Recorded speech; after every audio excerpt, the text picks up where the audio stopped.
Have you got time to speak with an ABC listener? Oh, do your worst.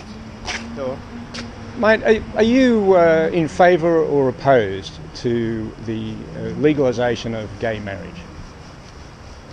Legalisation of gay marriage, right. Or changing the Marriage Act to encompass same-sex marriage, I think is the question. I've got a personal opinion on it. Would you be prepared to share that with me? I'm in favour of it. Okay. Are you willing to accept that there are people who have a different view to you? Absolutely. And those people are not necessarily bigoted, outrageous homophobes? Quite right. All right.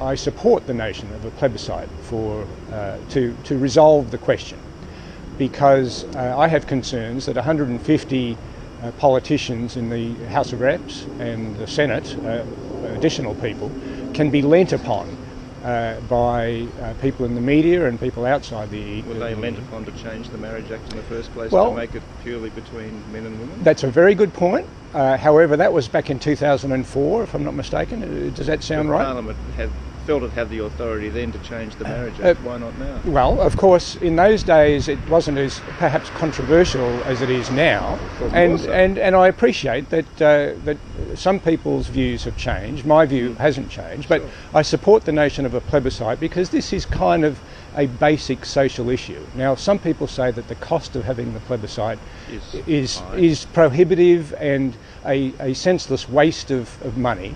We are going to be having, if I understand it correctly, a referendum on recognising Aboriginals in the Constitution.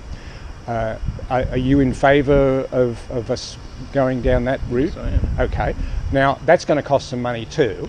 Sure. My suggestion is that we merge the two and have the marriage equality plebiscite in conjunction with the Aboriginal recognition referendum, which presumably would reduce the cost. Sure. Yeah, and my suggestion is also to include in that very same vote organ donation, making it an opt-out situation only.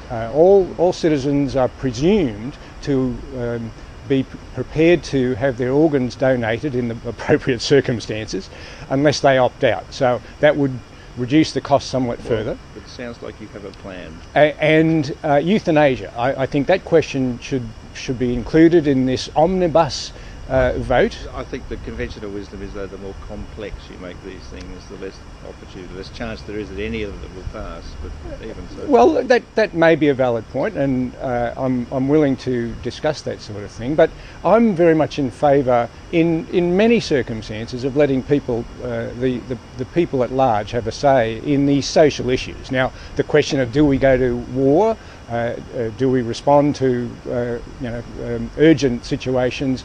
The government has to make decisions straight away. I think if they can make a decision to send people to war and perhaps risk their lives, or to change the Marriage Act to make it purely heterosexual, if those things can be done in a parliament, then I'm not sure what else can not be. But thank you for your time. Mate, thank you for your time. Appreciate it.